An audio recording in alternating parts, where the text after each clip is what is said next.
Бүгүнкү аракет эртеңки келечек. Андыктан жаштарга туура жол көрсөтүүнү максат кылган талкууга Айылдын мектеп окуучулары, жергиликтүү Ак-Дөбө жаштар борбору, жаштарды өнүктүрүү институтунун өкүлдөрү жана айыл аймак башчысы катышты. Мында адистер тарабынан жаштар арасында жаралган оорчундуу маселелердин бири радикализмдин алдын алуу боюнча маалымат беришти. Жергиликтүү өз алдынча башкаруу мыйзамынын 18-беренесинде так көрсөтүлүп турат.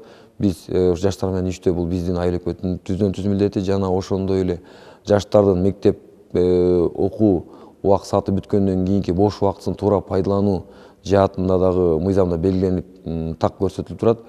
Бүгүнгүгө чейин ушул маалымат жаштарга жеткен эмес. Мына бүгүнкү күндө мына жаштарга ушул маалымат жетип, биргеликте айылыбыздын абалы жөнүндө, бүгүнкү күндөгү билим жаатындагы абалы жөнүндө чогуу иш-чараларды өтүп атабыз. Кудай кааласа жыйынтыктар жакшы. Жолугушуунун алкагында уюштуруучулар коомдогу болуп жаткан терс көрүнүштөргө жаштардын көз карашы кандай экендигин аныктоо үчүн диний радикализмдин алдын алуу тууралуу ачык талкуу жүргүзүштү. Ал эми аталган жолугушуу Жаштарды өнүктүрүү институту коомдук бирикмесинин демократия жана дин долбоорунун алкагында өтүп жатат. Кылмыштуулуктун, радикалдуулуктун жана дагы башка ушу жаштайынан туура эмес жолго салып кетүүчүн көйгөй маселелердин алдын алуу жөнүндө кыскача информация берүү, маалымат берүү. Анан кийин ошондой эле жаштардан дагы көйгөй маселелерди сурап, чогултуп, анан кийин алардын чечүү жолдорун иликтөө. Жаштарды өнүктүрүү институтунун негизги максаттарынын бири бул жаштарды мамлекеттик, жергиликтүү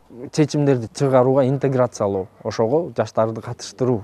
Ал эми жолугушуунун башкы максаты коомдук иштерге жаштарды аралаштыруу жана аларга туура жол көрсөтүү. Аталган айылдын Ак-Дөбө жаштар борборунун жетекчиси Кайрат Сагынбаев жаштар маселесин чечүү үчүн бул сыяктуу иш-чараларды байма-бай өткөрүү аркылуу аларга жакын болуп, тыгыз иш алып барыш керек дейт. Жаштардын арасындагы мисалы көйгөйдү билиш үчүн жаштар менен аралашып жүрүш керек, же жаштардын өзүнөн сурашыбыз керек да. Биз өзүбүз билип, же баягы органдагылар өздөрү билип, жаштарга ушул таасир этет деп өз алдынча баягы иш планга киргизип иш алып бара берет. Бирок ал жаштарга таасир этеби? Азыркы жаштар менен мурунку жаштардын айырмачылыктары бар. Мурунку методдор, мурунку жаштарга багытталган иш-чаралар азыркы жаштарга таасир этеби? Кеп ошондо да. Мындан тышкары талкуунун жүрүшүндө интернет айдыңындагы, социалдык тармактардагы ар кандай азгырыктар, пропагандалар боюнча кеңири маалыматтар берилди. Демек силер күн сайын эмес, ар бир саат сайын өзүңөр менен өзүңөр күрөшүш керек. Нурсултан Курманбеков, Сүймөнкул Айтматов, Бакайта району.